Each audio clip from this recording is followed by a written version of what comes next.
سأل أحد العلماء تلميذه: منذ متى صحبتني؟ فقال التلميذ: منذ 33 سنة. لاحظ معي أخي المستمع وأختي المستمع، لاحظوا معي متى من 33 سنة. قال العالم: فما تعلمت مني في هذه المدة؟ ايش قال التلميذ؟ 8 مسائل. تعلمت منك 8 مسائل، يعني شيء انبهار. 33 سنة ما تعلم منه إلا 8 مسائل. ايش رد لي العالم؟ إنا لله وإنا إليه راجعون. ذهب عمري معك ولم تتعلم إلا 8 مسائل؟ شيء تعجب، استغراب. ايش قال له؟ قال: لم أتعلم غيرها ولا أحب أن أكذب عليك. شوف الولد صادق، قال: ما أحب أكذب عليك. قال العالم: هات ما عندك لي أسمع. وش اللي عندك؟ وش ال8 مسائل اللي عرفتها مني؟ ركزوا معي. الأولى: إني نظرت إلى الخلق فرأيت كل واحد يتخذ صاحبا. اتفقنا على هذه؟ نظرت إلى الخلق فرأيت كل واحد يتخذ صاحبا، فإذا ذهب إلى قبره فارقه صاحبه، فصاحبت الحسنات، فإذا دخلت القبر دخلت معي. الله أكبر. طيب إيش الثانية؟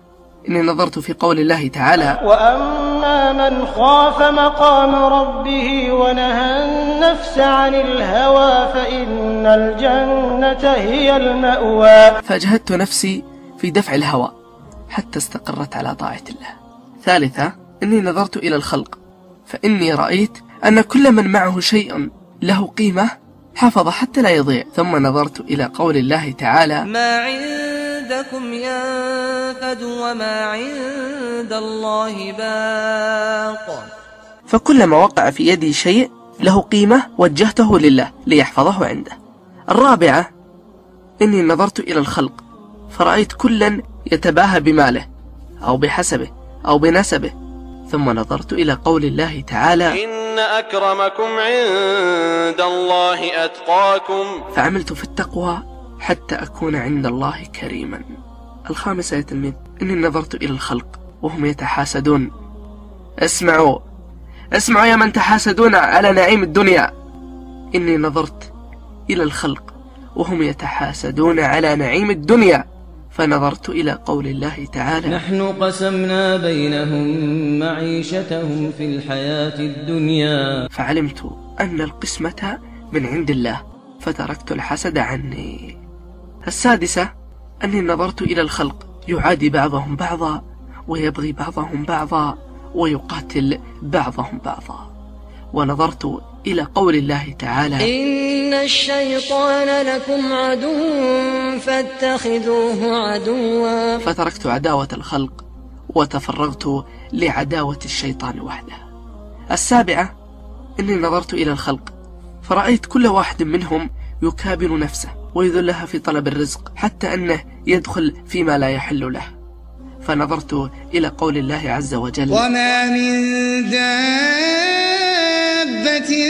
في الأرض إلا على الله رزقها. فعلمت أني واحد من هذه الدواب، فاشتغلت بمال الله علي وتركت مالي عنده. الثامنة والأخيرة: أني نظرت إلى الخلق فرأيت كل مخلوق منهم متوكلا على مخلوق مثله، هذا على ماله وهذا على ضيعته وهذا على مركزه. ونظرت إلى قول الله عز وجل: ومن يتوكل على الله فهو حسبه. فتركت التوكل على المخلوق واجتهدت في التوكل على الله الخالق.